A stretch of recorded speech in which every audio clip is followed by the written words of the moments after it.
You're not as smart as you think you are. And I can prove it in the next few minutes. Right now, at this exact moment, someone 3 levels above you is making decisions that will shape your next 5 years. And you have no idea it's happening. You think you're making choices. You think you're in control, but you're not. You're reacting, following patterns someone else programmed into you, playing a game where you don't even know the rules. And the worst part, you were trained to think this makes you intelligent. They gave you tests, you passed them. They gave you grades, you earned them. They told you that memorizing information and following instructions meant you were smart, and you believed it. But that's not intelligence. That's obedience wrapped in certificates.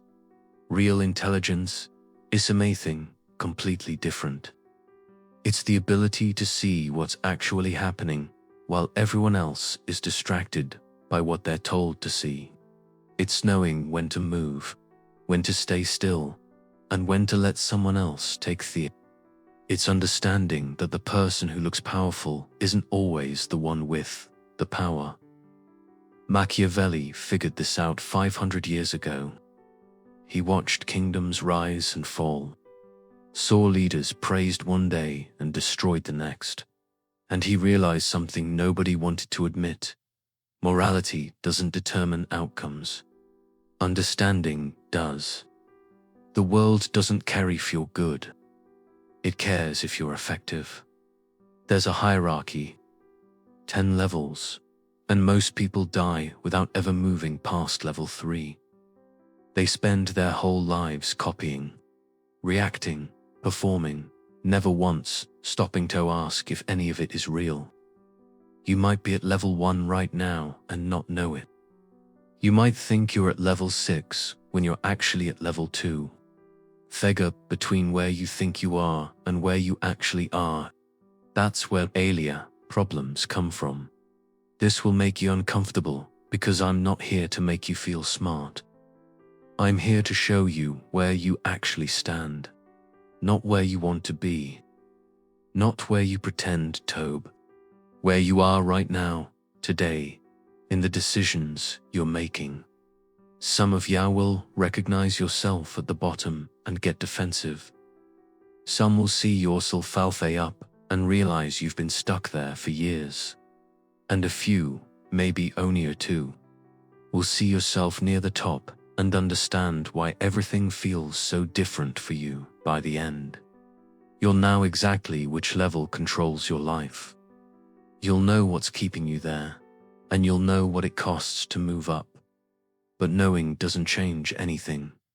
Most people will understand every word and still stay exactly where they are because moving up requires killing parts of yourself, and most people aren't willing to do that.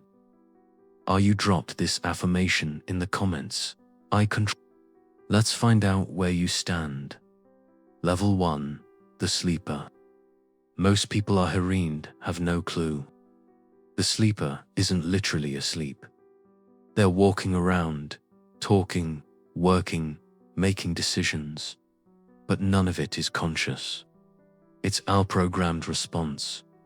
They wake up when someone tells them to eat. Weight advertising tells them to eat. Think what media tells them to think. Fear what authority tells them to fear. And they never once ask who's doing the telling.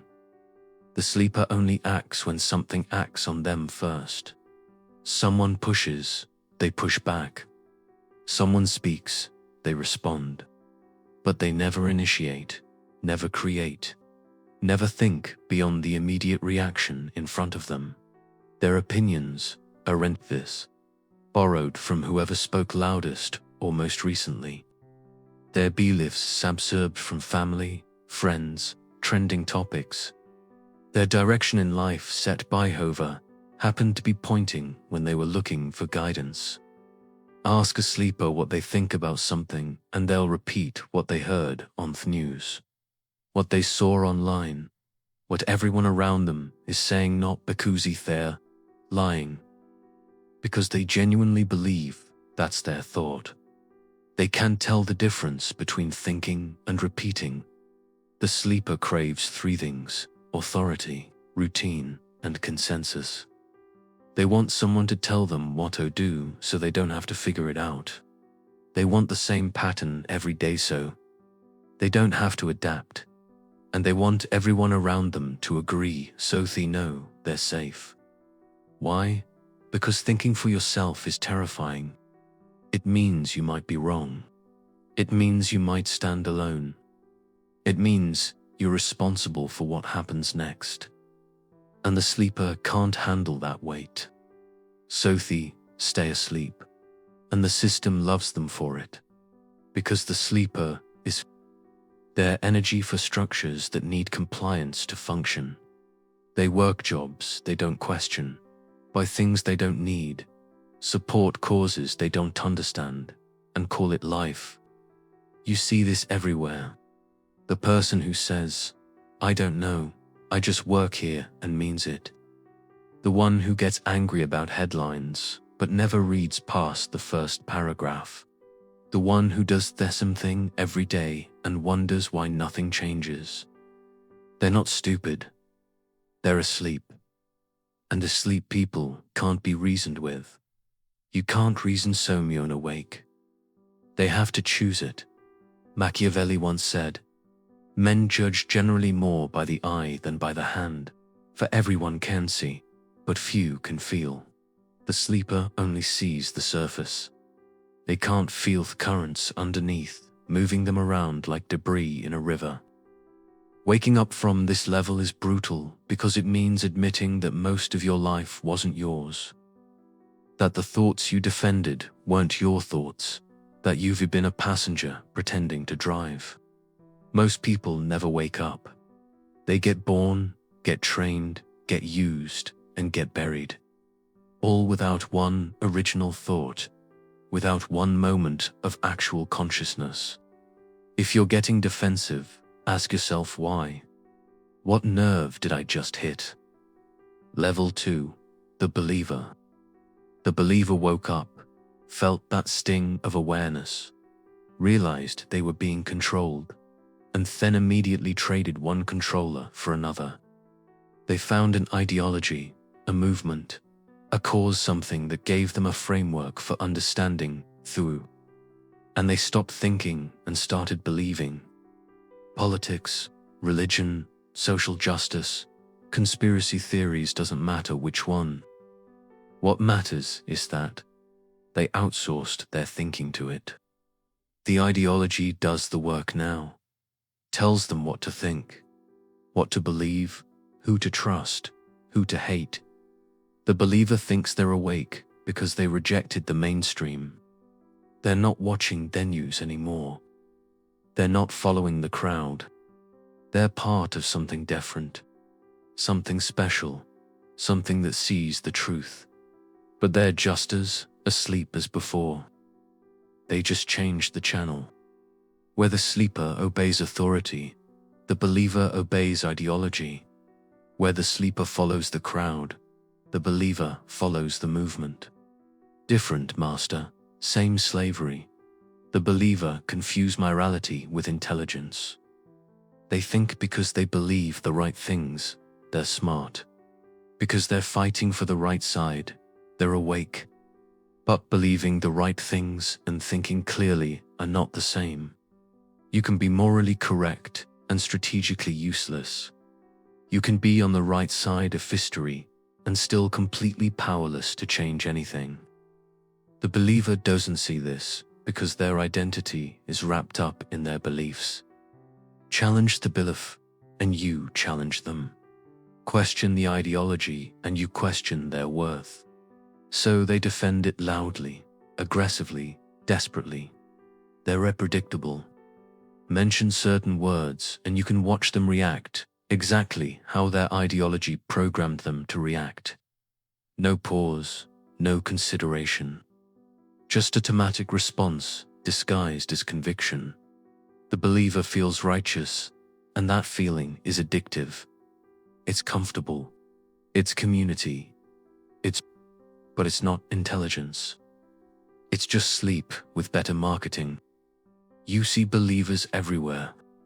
They're the ones who can't have a conversation with preaching, can't hear a different perspective without getting defensive, can't separate disagreement from attack. They think they're warriors for truth, but they're just soldiers for someone else's war. Following Odyssey, think our revelations. The jump from sleeper to believer feels like freedom. Finally, you see what others don't. Finally, you're part of something bigger. But you're not free. You're just wearing a different collar. Real intelligence doesn't stop at belief. It keeps questioning, keeps testing, keeps asking, what if I'm wrong? Even about the things it holds most strongly. The believer can to that because doubt feels like betrayal and betrayal feels like death. Level 3, the mimic. The mimic figures something out. Intelligence has value, not real intelligence. The appearance, over. Sounds smart and people treat you differently. They listen more, respect more, give you opportunities they don't give others. So the mimic started collecting phrases, opinions, references, ideas like tools in a box. And they'll learn when to pull each one out for maximum effect. The mimic performs They're not trying to understand deeply. They're trying to look like they understand deeply. And in most spaces, that's enough. They use big words, obscure references, academic language, drop names of philosophers, books, studies. It sounds impressive, looks like substance, but it's hollow. Ask them to explain something in simple terms, and they struggle because they never actually understood it. They just memorized how it sounds. The mimic thrives in environments that reward appearance over results. Social media is perfect for them. Post something that sounds deep, get validation, move on. No need to prove. No need to apply it. Just perform and collect. There's CHAMELEONS. Change their opinions based on the room. Not consciously manipulating, just unconsciously adapting. They don't have a center, so they mirror whoever's in front of them. The dangerous thing about the mimic is they can fool people at higher levels. They've got the vocabulary down, the confidence, the delivery. Someone at level 1 or 2 can't tell the difference between a mimic and someone who actually knows. But results expose them. Because when real pressure comes, when actual decisions need to be made, performance doesn't cut it. You need thinking, and the mimic doesn't have it.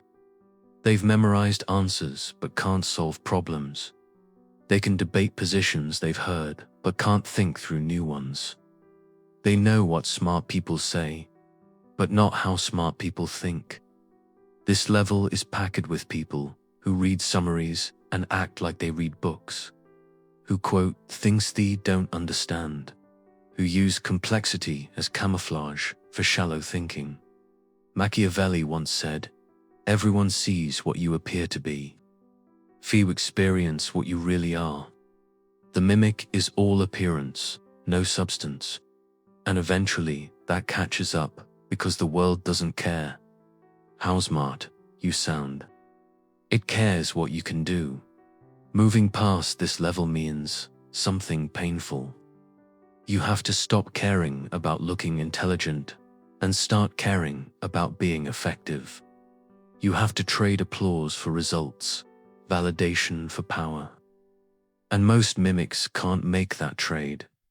The applause feels too good. The validation feels like progress, but it's not. It's just noise that keeps you stuck. Level 4, the calculator. This is where everything shifts. The calculator stops performing and starts operating. They don't care if you think they're smart. They care if they win. They look at any situation and see what everyone else misses: the incentives, the leverage points, the traps. They ask different questions. Not what should happen, but what will happen. Not what's right, but what works. The calculator treats rules like weather. You don't argue with them. You don't ignore them. You understand them and use them to your advantage. They see morality as a tool, not a truth. Not because they're evil, but because they understand that every moral framework serves someone's interest. And if you don't know whose interest, you're probably the one being served up. Where others think emotionally, the calculator thinks strategically. Someone insults them, they didn't react, they calculate. Is this person useful, dangerous, irrelevant? Then they respond accordingly. Not from emotion, from strategy. There are always 3 moves ahead. While you're processing what just happened, they're already planning what happens next, and next, and next. The calculator is Thefox in Machiavelli's framework. Clever, cunning, hard to trap. They see these snares before stepping in them. Spot the manipulation before falling for it. Recognize the game before playing it. But they're paranoid because once you see how everything works, once you see how easily people are controlled and used, you stop trusting anything at face value. Every kindness has an angle. Every offer has a hook. Every smile hides calculation. They're effective Butex housing because they never turn it off. Every conversation is a negotiation. Every interaction is a transaction. Everything is strategic. And here's Thilamo. The calculator is still playing someone else's game. They learn at their rules. They can exploit the rules, but they didn't write the rules. They're winning at a game they didn't design. You see calculator survey once you know what to look for. They're the ones who always land on their feet. Who know which way things are going before they go. Who avoid disasters everyone else walks into. They survive. They succeed. They get what they want more often than not, but they're still limited because cleverness alone doesn't change the game. It just helps you win the game that already exists. Moving past this level requires something the calculator struggles with: courage. Because seeing clearly is one thing. Acting on what you see is something else entirely. Drop this affirmation in the comments. I see the game. Level 5. The operator. The operator takes everything the calculator has and adds one critical element: the will to act. The calculator sees what needs to be done. The operator does it. They make their hard calls, the unpopular decisions, the moves everyone else is too afraid. They don't wait for perfect information. Don't wait for permission. Don't wait for consensus. They move. When chaos hits, the operator sharpens. Everyone else is panicking, freezing, breaking down. The operator is executing, deciding, taking ground because pressure doesn't scare them. It clarifies. They lead from the front visibly, undeniably. The lion, as Machiavelli called it. Powerful, direct, impossible to ignore. Everyone knows who the operator is. Everyone knows what they're doing.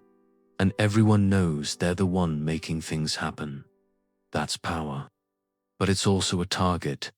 Asterisk, because when you lead visibly, everyone knows where to aim. Your enemies know where you are. Your competitors know what you're doing. And everyone who wants your position knows exactly how to come at you. The operator is constantly under fire. Every move gets scrutinized. Every decision gets questioned. Every mistake gets amplified. They can't hide, can't deflect, can't pass responsibility. It's exhausting because once you're the one everyone looks to, once you're the one making the calls, you never get to rest. Every problem becomes yours. Every failure lands on you. This is the level most people picture when they think of power. The visible leader, the one in charge, the one everyone either follows or fights. But it's not the highest level. Because visible power is limited power. The more people see you, the more they can target you. The more you stand out, the more you get hit. The operator burns bright. They reshape things through force of will, move mountains through pure determination, but they burn out fast because that level of intensity isn't sustainable. History is full of operators, conquerors, revolutionaries, the ones who grabbed power and wielded it openly. They changed everything. But most of them didn't end well. Machiavelli once said, "It is better to be feared than loved if you cannot be both." The operator gets this. They choose effectiveness over popularity, results over approval, fear when necessary. But fear is fragile because someone is always becoming more feared. Someone is always becoming more powerful, and eventually the lion gets taken down. The smart operators figure out that visible power has limits, that the most effective control doesn't announce itself. Dozing commands, influences.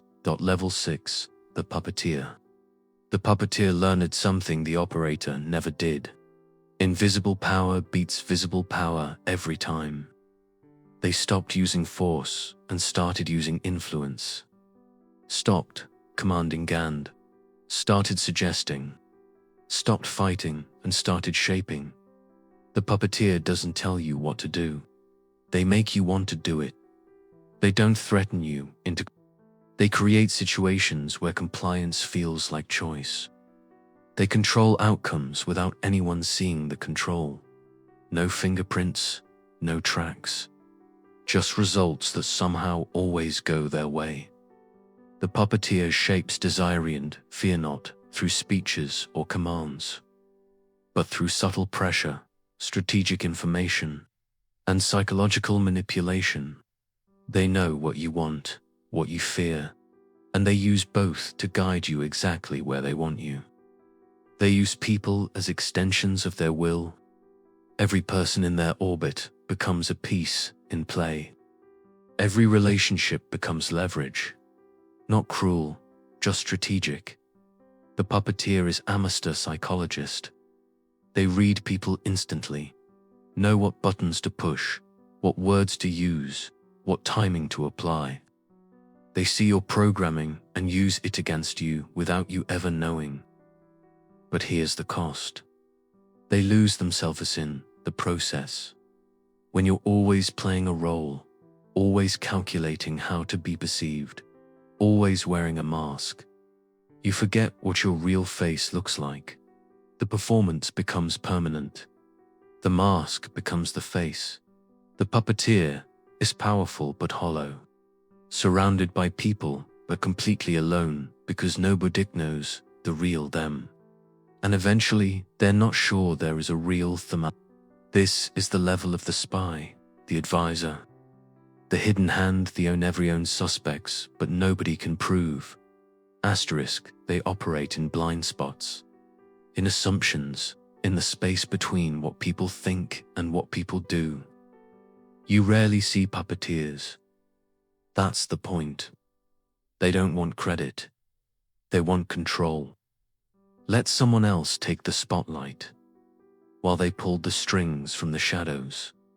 They're harder to fight than operators because you can't target what you can't see. Can't resist what you don't know is controlling you. But they pay for that power with their identity. And eventually, that becomes unbearable because what's the point of winning if you've forgotten who you are? Level 7, the architect. The architect stops playing the game entirely. They design it. They realized something profound. Fighting within the system is temporary. Building the system is permanent. Asterisk, the architect doesn't manipulate people. doesn't control individuals, doesn't even care about specific outcomes. They design the environment that determines what outcomes are possible. They create systems, frameworks, structures, rules, and once those are in place, everyone else fights within them without realizing they're fighting inside someone else's design. The architect thinks in decades while everyone else is focused on winning today. The architect is focused on owning tomorrow. They plant seeds that won't grow for years, build foundations that won't show until generations later. They're detached from immediate conflict. While everyone else is fighting battles, the architect designed the battlefield. While everyone else is playing chess, the architect decided what pieces exist and how they move. They own the structure, not the struggle. They don't care who wins specific fights. They care that every fight happens on their terms. You can control a person, but they might break free. Control a group, but they might rebel. But design the system that borrowate within. Set the rules they think are natural now. You control them without them knowing they're controlled. This is the level of the institution builder, the one who creates frameworks that outliveth. Their power isn't in action, it's in design. Most people don't see what the architect is doing. They look inactive, passive, disconnected. The chaos their work is invisible until it's everywhere. By the time you realize you're reoperating inside someone else's system, it's too late to escape it. Machiavelli once said, "Whoever desires constant success must change his conduct with that times." The architect doesn't change with the times. They create that. The architect sacrifices immediate recognition for permanent influence. Nobody applauds them today. But their impact compounds quietly, invisibly, inevitably. They're playing a different game than everyone else. And most people don't even know that game exists. Level 8. The Sovereign. The Sovereign achieved something most people think is impossible. Complete internal control. This isn't about controlling others anymore. It's about controlling yourself so completely that external circumstances can't touch you. The Sovereign has emotional discipline. They feel everything: anger, fear, desire, but they're airled by nothing. Emotions arise. They observe them. Then they choose their response consciously, deliberately. They're no longer reactive. Where everyone else responds automatically, the Sovereign pauses, observes, chooses. Every action is intentional. Every word is measured. Nothing is accidental. Their power comes from self-mastery, not position. They don't need titles, don't need authority, don't need validation from anyone because their power is internal. It can't be given, can't be taken away. The Sovereign watches game without needing to play it. They see the board, the pieces, the strategies, but they're not attached to any outcome. They move when movement serves them, stay still when stillness serves them, and the choice is always free. This is the level of Thomaster, the sage, the one who transcended the need for external validation or control. They're not fighting, not manipulating, not proving anything Tonian. They realized that true power is internal. That the person who controls themselves controls their world not by changing the world, but by becoming unchangeable within it. Most people never reach this level because it requires giving up everything they think power is: visibility, recognition, control over others. The Sovereign has none of these, needs none of these. They're free in a way people at lower levels can't understand.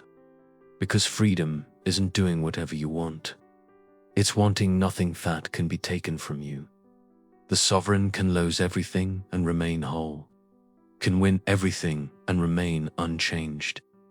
Because the center is internal, unshakable. This level is rare not because it's complicated, but because it requires sacrifice most people won't make. You have to die to who you were to become the sovereign, and most people would rather stay who they are. Drop this affirmation in the comments. I am sovereign. Level 9. The void. The void is total psychological detachment. No ego, no fear, no attachment to outcomes, identity, or survival itself. They've released everything that makes Somio. You can't manipulate the void because there's nothing to manipulate. Can't threaten them because there's nothing they're afraid of. Can't bribe them because there's nothing they want. They're beyond the anti framework that drives human behavior. The void sees the game completely, not just their part, all of it. Every level below them, ever a strategy, every pattern. They see it like you see a map, total and obvious. They act only when necessary, not out of restraint, but because most action is unnecessary. Mass movement is just noise. Most doing is just distraction from being. The void is terrifying to people at lower levels because you can't predict them, can't control them, can't understand them. They operate on principles that don't make sense to anyone still playing the game.